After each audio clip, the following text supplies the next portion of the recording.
مسیح یسوع کے زندہ جلالی اور فتح مند نام میں آپ کی سلامتی ہو۔ پروگرام حتمی سچائی میں ہم آپ کو خوش آمدید کہتے ہیں۔ ناظرین، خداوند کی شکر گزاری کرتے ہیں آج کے دن کے لیے جس نے یہ ممکن کیا کہ ہم اس پروگرام کو آپ کے ساتھ شیئر کرنے والے ہو سکیں۔ اس سے پہلے کہ ہم پروگرام کو آگے بڑھائیں، ہم اپنے مہمان اسپیکر جناب پادری شفیق کمل صاحب کو ویلکم کرتے ہیں۔ سر، آج کے شو میں ہم آپ کو ویلکم کرتے ہیں۔ شکریہ۔ ناظرین، آج جس ٹاپک پر ہم بات کریں گے، جس کو ہم مل کر سیکھیں گے، وہ ہے ایمان یا عمال۔ ظفر اقبال صاحب کی یہ پوسٹ ہے جس کو آج ہم ڈسکس کرنے جا رہے ہیں۔ سر، آج کے پروگرام کے حوالے سے پہلا سوال آپ سے کرنا چاہتی ہوں۔ مسیحیت اعمال پر ایمان کو فوقیت دیتی ہے۔ نجات کے اس سہل مسیحی تصور نے پچھلے 2000 سال کے دوران بہت زیادہ مصائب اور بے رحمی کو جنم دیا ہے۔ اس پہ کیا کہیں گے آپ؟ شکریہ۔ ایمان اور اعمال مشکل ٹاپک ہے، تو میں ایکسپیکٹ کر سکتا ہوں کہ غیر قوموں کو یہ فلسفی، یہ تھیالوجی مشکل سے سمجھ آتی ہے، کیونکہ یہ اتنا عمیق ٹاپک ہے کہ بعض اوقات کرسچن بھی اس کو سمجھنے سے قاصر رہتے ہیں، تو اس لیے اس پہ روشنی ڈالنا بہت ضروری ہے۔ اچھا کہ آپ نے یہ سوال پوچھا، تاکہ نہ صرف ہم مسلمان بھائیوں کے دماغ میں جو خلل ہے اس کو دور کر سکیں، بلکہ اپنے مسیحی بھائیوں کی بھی رہنمائی کر سکیں، کیونکہ بعض مسیحی بھی یہ سمجھتے ہیں کہ واقعی جب ہمیں ایمان سے نجات مل گئی ہے تو اب ہم مادر پدر آزاد ہیں۔ میرے ایک ٹیچر تھے سنگاپور میں، جب میں MTH کر رہا تھا، پال ہیبرٹ، امریکن ٹیچر تھے، تو انہوں نے کہا ویسٹ نے اور امریکہ نے، ان ملکوں نے گاسپل کو اوور کنٹیکسچولائز کر لیا، اور میں سمجھتا ہوں واقعی یہ بات درست ہے۔ صحیح۔ اب آ جائے ایمان اور اعمال کی بات۔ پہلے ایکچولی ظفر صاحب نے بھی جو سوال پوچھا ہے، یہ ایک سوال نہیں ہے۔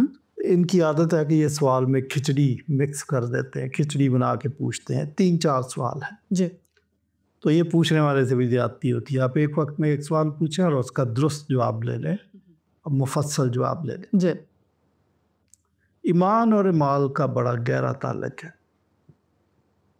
میں اس کو سمجھتا ہوں آسان الفاظ میں اس طرح کہ ایک کشتی ہے جو 2 چپوں سے چلتی ہے۔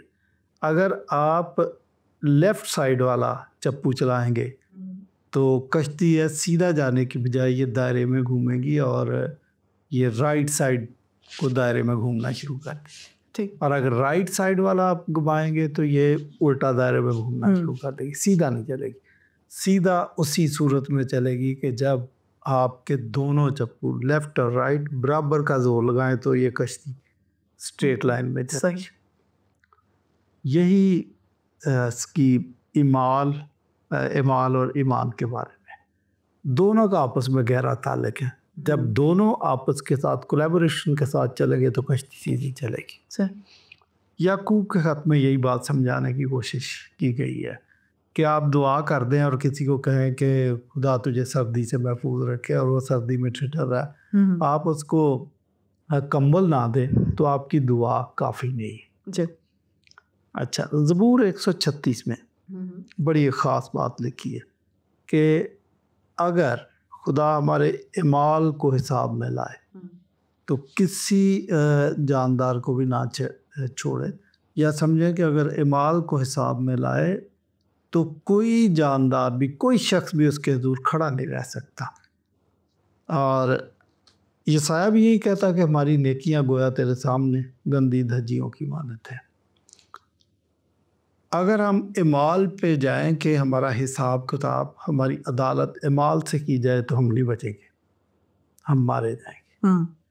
کیونکہ یہی بات یعقوب یہی بات کہتا ہے کہ اگر آپ نے ساری شریعت پر عمل کر لیا اور ایک حکم میں آپ نے کوتاہی کر دی تو گویا آپ نے پوری شریعت کی نافرمانی کر دی، کیونکہ گناہ کی مزدوری موت ہے۔ تو آپ نے اگر 1,00,000 دفعہ آپ کے پاس چوری کرنے کا موقع تھا، آپ نے نہیں کی، لیکن ایک دفعہ آپ بہک گئے اور آپ نے چوری کر لی۔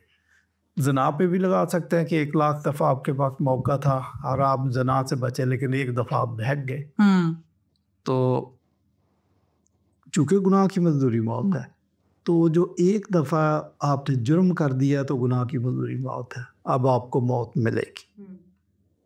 اب اگر میں آپ کو بتاؤں کہ اگر ہم یہ کہیں کہ جی ایمان کے وسیلے سے نہیں بلکہ اعمال کے وسیلے سے ہماری عدالت کی جائے تو یہیں پہ ہم مارے جائیں گے، کیونکہ کام کرنے والے کی مزدوری بخشش نہیں بلکہ حق سمجھی جاتی ہے۔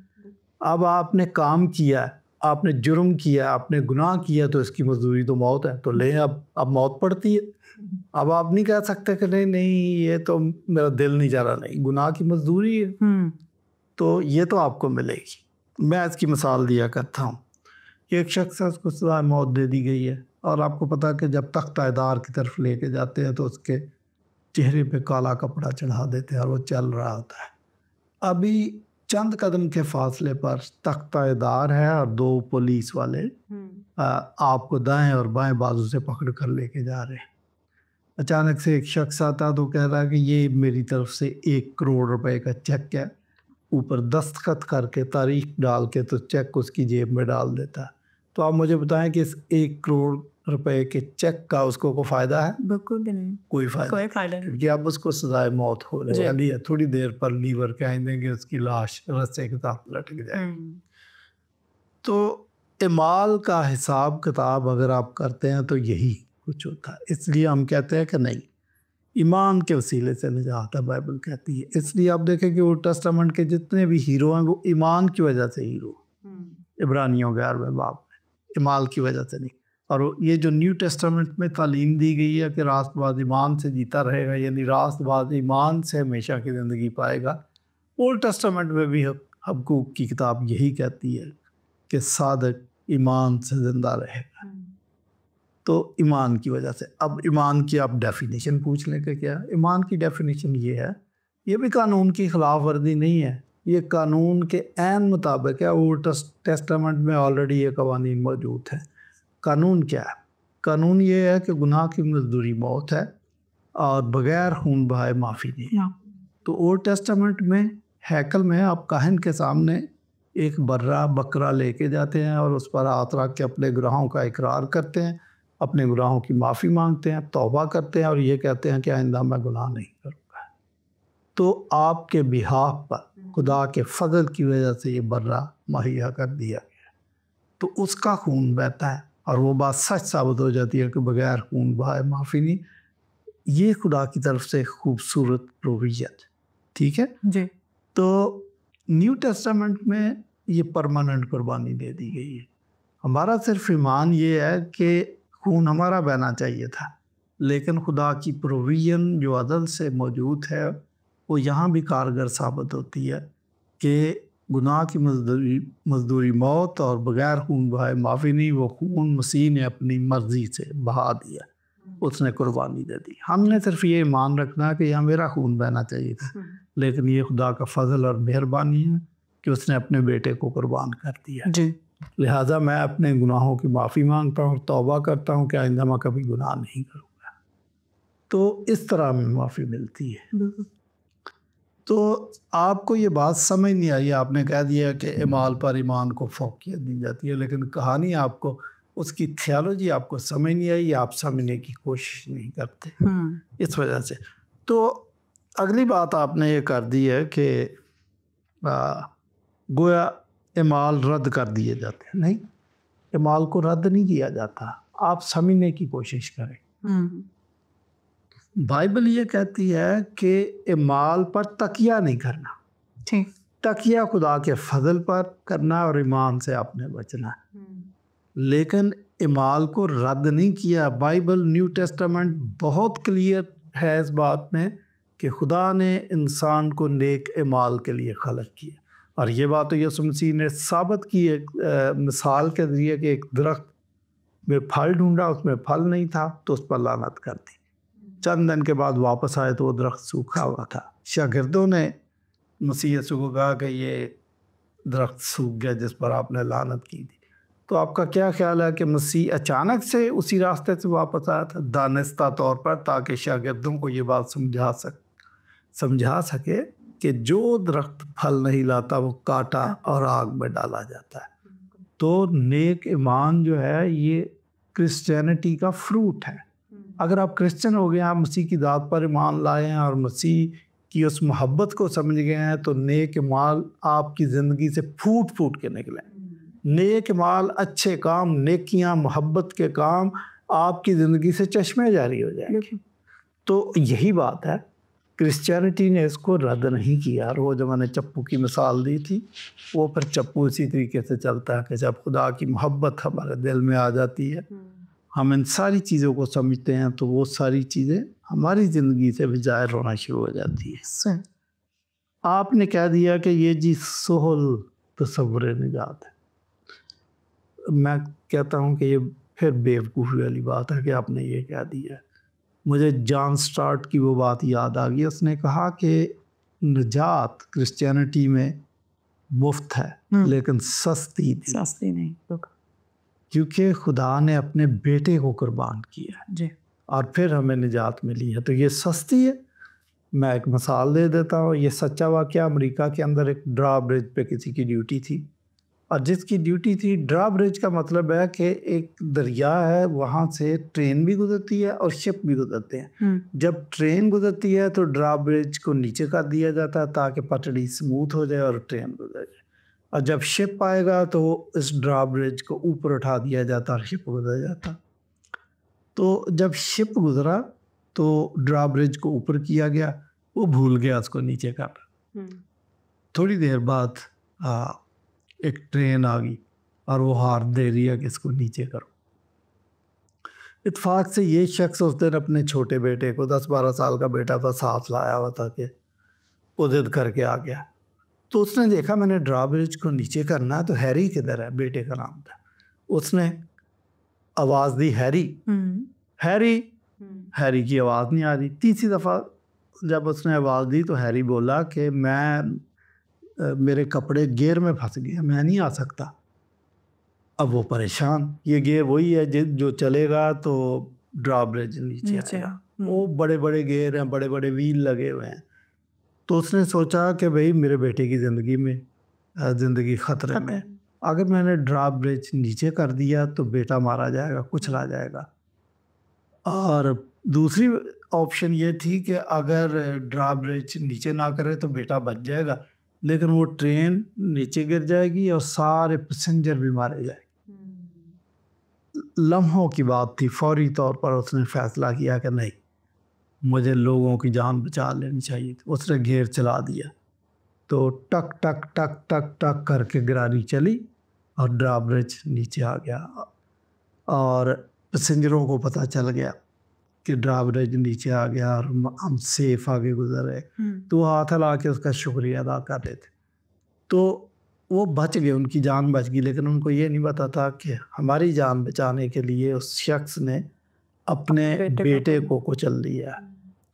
مسیحیت میں بھی جس نجات کو آپ کہہ رہے ہیں کہ یہ مفت ہے، تو ٹھیک ہے ہمیں مفت ملتی ہے، لیکن یہ سستی نہیں. یہ خدا کی محبت ہے کہ اس نے یہ نجات ہمارے لیے مفت اویلیبل کی ہے. لیکن اگر آپ اس تھیالوجی کے سمجھے، خدا کی ذہنیت کو سمجھے، خدا کے بیٹے کے کردار پر غور کرے کہ اس نے کس طریقے سے ہمارے لیے جان دی ہے، کس طریقے سے وہ ذلت کی موت کو برداشت کیا، تو آپ اس کی قدر کرنا شروع کر دیں. اور پھر آپ کو پتہ چل جائے گا کہ میں نے گناہوں سے معافی مانگی ہے، تو مجھے اپنی پاکیزہ زندگی، محبت بھری زندگی بسر کرنی. یہ نجات کا تصور ہے. تو ایک بات اور آپ نے اپنے پہلے سوال کے اندر آپ نے ایک بات اور ڈال دی کہ جی 2000 سال ہو گیا اس نے بے رحمی اور مصائب کو جنم دیا. مصائب کا یہ مطلب ہے کہ شاید کرسچن نے اس آزادی کا نجائز فائدہ اٹھا کے دنیا کو اجیرن بنا دیا، جہنم بنا دیا. غلط بیان ہے آپ کا. اگر جہنم بنایا ہے دنیا کو یا بناتے ہیں تو وہی آپ لوگوں میں بھی، میں کہتا ہوں سارے ایسے نہیں ہیں، لیکن بے شمار ایسے ہیں جو جہنم بنائے ہوئے ہیں اور بنا دیتے ہیں. لیکن کرسچن کے متعلق یہ کہنا نہیں. کرسچن نے تو اس دنیا کو جنت بنا دی ہے، بلکہ ہم یہ کوشش کرتے ہیں کہ ٹھیک ہے جنت کی خواہش کرے، خدا کی حضوری کی خواہش کرے، لیکن موجودہ دنیا کو بھی کرسچن نے جنت بنانے کی کوشش کی ہے. یہ دیکھیں کہ جو مسلمان کسی بھی قوم سے، ویسے تو اس کا تعلق ہو، وہ کسی مصیبت اور پریشانی میں اس کی جان کو خطرہ ہے تو بھاگ کے کرسچن کنٹریز کے اندر جاتا ہے کہ مجھے پناہ دے دی جائے، میری جان کو خطرہ. تو پھر ہم نے مصیبت بنایا یا جنت بنا دیا؟ ہم نے تو خوبصورت بنا دیا ہے. تو یہ بھی آپ کا جو الزام ہے یہ غلط ہے ہم پہ کہ وہ کرسچینٹی کے نمائندے تھے. نو نیور. اوور آل کرسچن، ابھی آپ دیکھیں کہ کتنے لوگوں کے پاس ایٹم بم ہے، اور یہ ایٹم بم اتنے خطرناک ہے کہ اگر چل گئے تو دنیا کا وجود خطرے میں پڑ سکتا ہے. اور یہ ایٹم بم اگر بچے ہوئے ہیں یا ان کا چلنا کنٹرول ہے تو کرسچینٹی کی وجہ سے، کیونکہ بہت ساری پارلیمنٹ کے اندر کوئی نہ کوئی کرسچن نمائندہ ضرور ہے جس کے دل میں خدا کی محبت ہے اور وہ دنیا کو پرامن دیکھنا چاہتا، جس کی وجہ سے. تو آپ کے سوال کی مجھے سمجھ نہیں آئی بھائی، آپ فیلسی میں الجھے ہوئے ہیں، آپ غلط فہمیوں میں الجھے ہوئے ہیں، اس لیے آپ کو چیزیں سمجھ نہیں آتی. ورنہ تو کرسچینٹی بہت سمپل اور آسان. بہت شکریہ سر، بہت خوبصورتی سے آپ نے اس کا جواب دیا ہے. یقیناً ظفر اقبال صاحب کو اس سوال کی سمجھ آ چکی ہوگی اب اچھے سے. اسی کے ساتھ ایک اور سوال آپ سے کرنا چاہتی ہوں کہ جس میں وہ لکھتے ہیں، مسیحی تصور نجات میں غیر مشروط معافی کا وعدہ لوگوں کو قانون شکنی کی پرکشش ترغیب دیتا ہے. نہیں، ایسا نہیں ہے. مسیحی تصور نجات جو ہے معافی کا وعدہ ضرور ہے، لیکن غیر مشروط یا غیر مشروط کم سے کم نہیں ہے. مطلب آپ سے توقع کی جاتی ہے کہ اگر آپ مسیح کی موت پر، اس کے جی اٹھنے پر ایمان لا کے اس کے وسیلے سے نجات پاتے ہیں تو آپ نے انسانیت شو کرنی ہے، آپ میں سے خدا کی محبت ظاہر ہونی چاہیے. مسیح نے ایک تمثیل بیان کی کہ ایک شخص تھا، اس نے کسی کا قرض دینا تھا اور قرض کافی سارا دینا تھا، تو اس نے اس کو پکڑ لیا، اور اب یہ جو مقروض شخص ہے یہ معافی کہتا ہے کہ مجھے معافی دی جائے، مجھے معاف کر دو، میں غریب ہوں وغیرہ وغیرہ. تو اس نے کہا ٹھیک ہے، وہ اس کو معاف کر دیتا ہے. جا رہا ہوتا ہے تو راستے میں ایک بندہ مل جاتا ہے جو اس کا مقروض تھا اور نہایت ہی تھوڑے پیسوں کا مقروض تھا. یہ اس کی گردن دبوچ لیتا ہے کہ تو نے میرے پیسے دینے ہیں. تو یہ بات بھی مسیح نے بتائی تمثیل کے ذریعے کہ اگر آپ کو معاف کیا جاتا تو آپ نے دوسروں کو معاف کیا کرنا. ہمیں اس بات کا خیال رکھنا چاہیے کہ اگر خدا ہمارے گناہ معاف کرتا ہے تو ہمیں دوسروں کے گناہ معاف کر دینے چاہیے. دعائے ربانی میں بھی ہم یہی بات کرتے ہیں. تو ہم سے توقع تو کی جاتی ہے، اور فروٹ کی توقع کی جاتی ہے کہ ہماری زندگیوں سے فروٹ ہونا چاہیے. لو کی توقع کی جاتی ہے کہ ہماری زندگیوں سے لو ہونا چاہیے. تبدیلی کی توقع کی جاتی ہے کہ ہماری زندگیاں تبدیل ہونی چاہیے. روز بروز ہمیں تبدیل ہونا ہے، ہماری سینکٹیفیکیشن ہوتی ہے. میں معافی کا تصور آپ کو سمجھانے کی کوشش کروں گا. اگر آپ کو معافی مل جاتی ہے، اور جیسے آپ نے کہا کہ قانون شکنی کی ترغیب ہے، نہیں، اگر کوئی معافی لے کر اور خود پھر وہی ظلم اور زیادتی جاری رکھتا ہے تو بائبل کہتی ہے کہ جو شخص بار بار تنبیہ پا کر گردن کشی کرتا، میں اس کی بالدار کھوپڑی کو چیر ڈالوں گا اور کوئی چھڑانے والا نہ ہوگا. آپ نے کیسے کہہ دیا کہ بھئی مادر پدر آزاد ہو جاتے ہیں؟ نہیں، معافی ہمیں ملتی ہے، لیکن ہم مادر پدر آزاد نہیں ہیں. یہ لائسنس ٹو سن نہیں ہے. یہ آپ نے کہاں سے نکال دیا؟ بھئی ایسا نہیں. معافی کا تصور کیا ہے؟ معافی کے تصور کے ساتھ توبہ اٹیچ ہے کہ ہم توبہ کرتے ہیں، اور جب تک آپ توبہ نہیں کرتے آپ کی معافی کیا ہے؟ کیا آپ معافی مانگتے وقت خدا سے یہ کہتے ہیں کہ مجھے میرے گناہ معاف کر دے، لیکن میں اپنے گناہ جاری رکھوں گا، میں غلط کام جاری رکھوں گا، میں اپنے ظلم کو برقرار رکھوں گا؟ آپ یہ کہتے ہیں؟ نیور. پھر تو آپ کو معافی ملے گی نہیں. معافی کے وقت اس کے ساتھ ایک توبہ کے ساتھ اقرار بھی اٹیچ ہے. آپ نے اپنے گناہوں کا اقرار کرنا، اور جب آپ اقرار کر رہے ہوتے ہیں تو اس اقرار کا مقصد یہ ہے کہ آئندہ میں ایسا کام نہیں کروں گا. داؤد کی مثال ہے کہ داؤد کو جب بتایا گیا کہ آپ نے یہ غلط کام کیا تو وہ توبہ کرتا. زبور 51 اس کے اقرار اور توبہ کا اظہار ہے. وہ توبہ بھی کرتا ہے، اقرار بھی کرتا ہے، اور خدا سے معافی بھی مانگتا ہے. تو یہ ساری چیزیں ہماری بائبل میں موجود ہیں. اور ایمان کی تفصیل تو پھر میں نے پہلے بتا دی ہے. ہاں جی. کہ آپ نے مسیح کی ذات پر، اس کے کفارے پر، اس کی موت اور جی اٹھنے پر، اور گناہ کی قربانی کے طریقہ کار پر، کہ ہم گناہ گار تھے، بغیر خون بہائے معافی نہیں، ہماری جگہ مسیح کا خون بہا. یہ ساری چیزیں آپ نے مان لی. تو یہ پھر آپ کی خود کی تشریح ہے اور غلط تشریح ہے کہ شاید قانون شکنی کی ہمیں ترغیب دی جاتی ہے. نیور، ایسا کچھ نہیں. یہ کسی سیاسی جماعت میں یا سمگلنگ ٹیمز کے اندر ایسی باتیں ہو سکتی ہیں. کرسچینٹی کے اندر آپ سے پاکیزگی کی توقع کی جاتی ہے. صحیح. سر، مسیحیوں کے پاس شاندار انسان بننے کا کوئی تحریک موجود نہیں ہے؟ بالکل موجود ہے، کیوں نہیں. پہلی بات تو یہ ہے کہ مسیح کی اپنی زندگی ہمیں تحریک دیتی ہے کہ ہمیں کیسی زندگی گزارنی چاہیے. بائبل کہتی ہے کہ ایمان کے بانی کی طرف تکتے رہو. ہم تو تکتے مسیح کی طرف ہے. اور فلوس کہتا ہے کہ میری مانند بنو جیسے میں مسیح کی مانند بنتا ہوں. تو شاگرد آپ دیکھیں کہ 3.5 سال کی ٹریننگ کے بعد مسیح کی مانند بن گئے تھے. اور پطرس کو جب مسیح کو گرفتار کیا گیا تو اس کی بولی سننے کے بعد ایک عورت نے کہا مجھے تو یہ بھی گلیلی لگتا ہے، اس کی بولی سے لگتا ہے کہ اس کا ساتھی. تو وہ مسیح کی مانند ہو گئے تھے. اور پھر مسیح کے شاگرد جو تھے، لوگوں نے ان کی بہت رسپیکٹ کی ہے کہ ہم ان کی مانند ہی بن جائے. ان کو لوگ سینٹ کہتے ہیں. تو سینٹ کیوں کہتے ہیں؟ تاکہ ان کی مانند بنے، ان کی تعظیم کرے. ان کا ایک قابل قدر کریکٹر تھا. جی. اچھا، تو پھر آپ کیسے کہتے ہیں کہ ایسی ہمارے پاس مثال موجود نہیں ہے؟ نہیں، ہم کوشش کرتے ہیں کہ مسیح کی مانند بنے. ہمارے پاس ایک نمونہ موجود ہے کیونکہ وہ بے مثال شخصیت تھی کردار کے لحاظ سے ہے، اور بہت ساری باتیں ہیں. تو ہمیں تو ویسا ہی بننا چاہیے، اگرچہ یہ مشکل کام ہے لیکن ہمارے سامنے ہے. تو پھر پولوس والی بات مجھے یاد آتی ہے کہ مسیح کی مانند بننا اگر بہت مشکل ہے، بڑا ٹارگٹ ہے، تو ایٹ لیسٹ میری مانند بنو، ایٹ لیسٹ اس کے شاگردوں کی مانند بن جاؤ.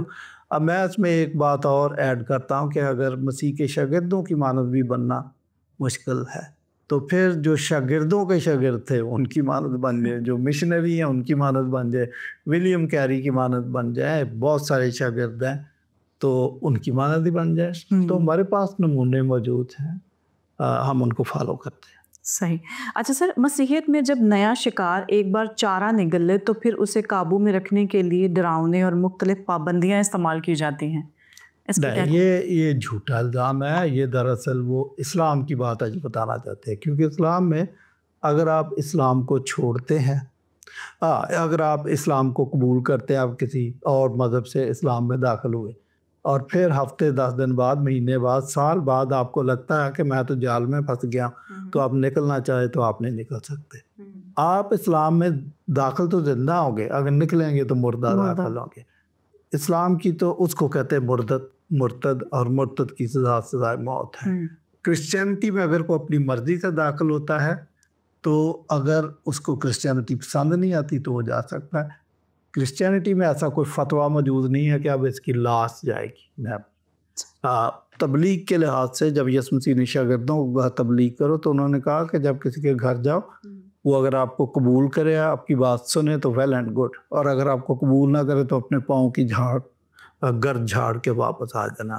یہ تو نہیں کہا کہ تلوار نکال کے تو ان کو کلمہ پڑھانا، نہیں، یہ بات نہیں. تو بہت ساری باتیں آپ کی غلط فہمی ہے بھائی. کرسچینٹی میں ایسا نہیں. جو آپ کہہ رہے ہیں کہ یہ پابندیاں لگاتے ہیں، خطرناک پابندیاں لگاتے ہیں، نہیں، اخلاق کی پابندیاں ضرور لگاتے ہیں. تو اخلاق کی پابندی گن پوائنٹ پہ نہیں ہوتی.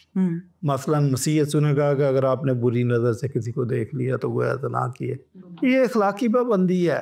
10 کام کے اندر لکھا ہے جھوٹ نہ بولنا، جھوٹی گواہی نہ دینا، ایک خدا کو مان. اخلاقی پابندی ہے، زبردستی نہیں ہے. آپ چاہیں تو کہے جی میں نہیں مانتا، لیکن وہ اس کا حساب کتاب روز عدالت ہے. ہمارے پاس یہ اختیار نہیں ہے یا ہمیں اجازت نہیں ہے کہ ہم آپ کی گردن کاٹ دیں. تو کرسچینٹی میں سلسلے ذرا فرق ہے. بہت شکریہ سر آپ کا، بہت ہی خوبصورتی سے اس سوال کا بھی آپ نے جواب دیا ہے. سو ناظرین، اسی کے ساتھ ساتھ ہم آپ کے بھی شکر گزار ہیں. یقیناً آج کے اس پورے پروگرام سے آپ نے برکت پائی ہوگی. جانے سے پہلے وہی ایک بات، سچائی کو کھوجیں، سچائی کو جانیں. سچائی اگر سمجھ آ جائے تو اسے قبول کرنے کا حوصلہ پائیں. اجازت دیجیے، پھر آپ سے ملاقات ہوگی. دیکھتے رہیے پروگرام حتمی سچائی.